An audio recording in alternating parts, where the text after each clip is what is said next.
What's up guys, Mr. Audio here, and welcome back to another video. If you haven't already, make sure you're subscribed, and while you're down there, consider giving this video a like. It really helps out the channel, and it really appreciates you. And also, hit that notification bell so you never miss another one of these. Alright, before I get into it, we got a Discord set up. This is where you can ask questions about music production, get feedback on your mixes, and also suggest content that I could cover here on YouTube. That being said, let's get right in this video.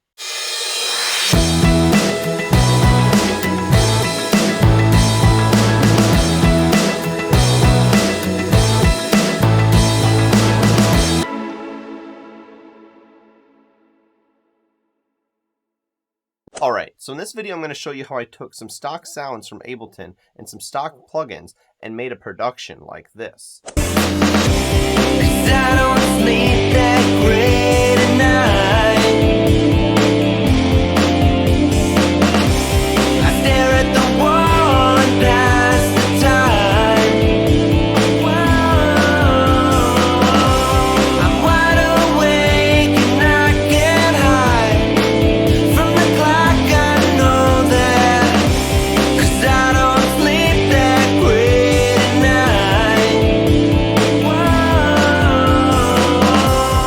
Everything used up until the vocal production and the mixing stage was all either stock sounds or stock plugin. I'm going to go over with you each instrument and explain my thought process and why I used each plugin the way that I did. Okay, so for the piano, I processed it two different ways for different parts of the track. And in the first way, I used some multi-band compression to compress the low end quite a bit. And then I used my first iteration of my dynamic sidechain EQ, and I used a low cut and boosted some mid-range dynamically. And that's pretty much all I did, and it sounds like this.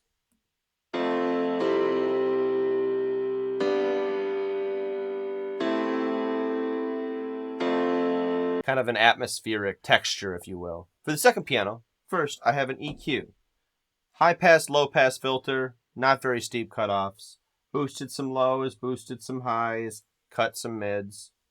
And then I set up a parallel processing rack where on the wet chain I had an auto gain compensated glue compressor that I made called Glue. And then I have Grit, which is a parallel saturation plugin, which uses EQ emphasis and de-emphasis to target the area that you want to saturate. That's pretty much it for that piano. I blended up the wet track a bit higher than the dry track for this piano, and it sounds like this.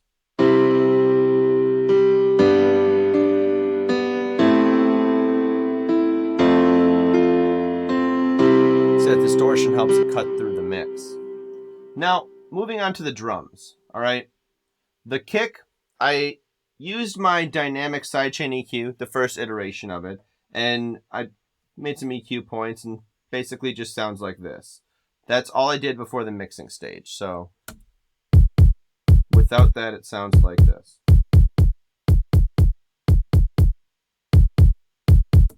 It's much more full. It's great. All right. So then, moving on to the snare, I used a compressor and I squashed the crap out of it. And then I blended that at about 56%. And then I threw an EQ on it while boosting the fundamental and some high end. Usually when boosting the fundamental on a snare, I'm usually cutting some harshness out too. But in this case, I didn't need to cut any harshness. I actually needed to add some harshness. So I added some high end and pushed it into a limiter pretty heavily. And that's what this sounds like here. I'll do it before and after. So this is before. Obviously there's reverb.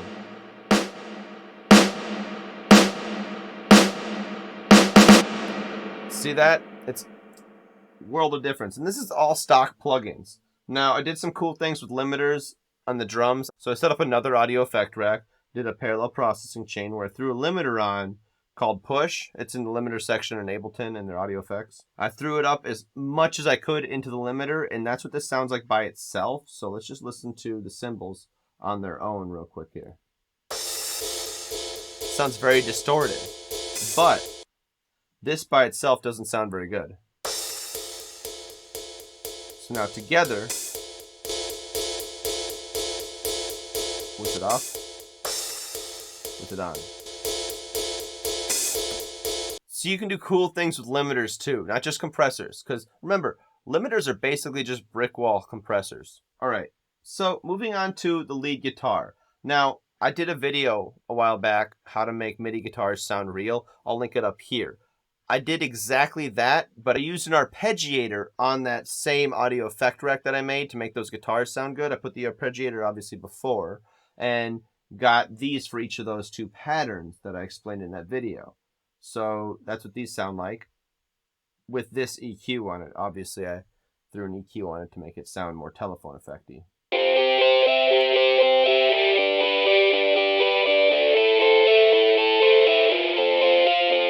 And as you can see, there are two different patterns playing in different ears, and that's kind of the effect I wanted. So, turned out real nice, I think. Anyway, so the guitars, I went over that in the other video that I linked up there a little bit ago, and I'll also put that video, a link down in the description, so you can go check it out if you don't want to scan through the video to find it. And then moving on to the bass. Now this is the last instrument, and then we're done with the production before the vocals. And I'll be going over the vocals in probably another video, and the mix probably in another video. And I'll probably go over what I did in mastering as well in another video. But like I said, those will be in other videos. So the bass here, I started out with an EQ, boosted some low end, used my first iteration of my dynamic sidechain EQ with some EQ moves there. And then I used Grit again. I really like Grit. If you don't have the Vocal Sauce Rack 2.0, go and download it. Link is in the description. I'll put a thing up on the screen here because I'm 99% sure that Grit is actually in the Vocal Sauce Rack 2.0. I'm 99% sure. And if it is, there'll be something on the screen where my hand is right now. Like right there, you know what I mean? Right there. And there's still more processing after that. Glue is also an auto gain compensating glue compressor that I made. Then I got another EQ and a utility track just kind of shaping. I think this EQ was done at the mixing stage too. So I wouldn't consider this EQ and utility track part of this. I would consider it up to the glue just part of everything. So let's just turn this off quick and see what it sounds like by itself. So this is the bass on its own as a stock sound.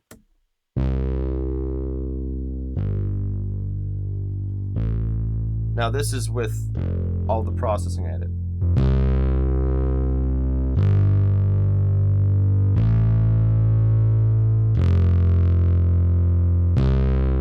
Man, that dynamic sidechain EQ like adds movement to it. It's like wavy, it's nice. Acts like a real bass. All right, so that's basically it for the production. And like I said, all of these sounds are stock sounds, and everything I used to get it to sound like that were stock plugins. So my advice to you, next time you're stuck on a production and you can't get it to sound the way you want, I encourage you not to take to YouTube. I encourage you not to look up tutorials for hours upon hours. I encourage you to sit there and mess with the stock plugins you already use. Maybe you'll discover something new. Well, that's it for this video, guys. If you like this type of content, make sure you're subscribed. And if you stuck around to the end, I got some links in the description for some free stuff. Like I said before, go download the Vocal Sauce Rack 2.0. It is free. Link is in the description. And I got some paid stuff on my website too. Thanks for watching, guys. I'll see you in the next one. Mr. Audio, out.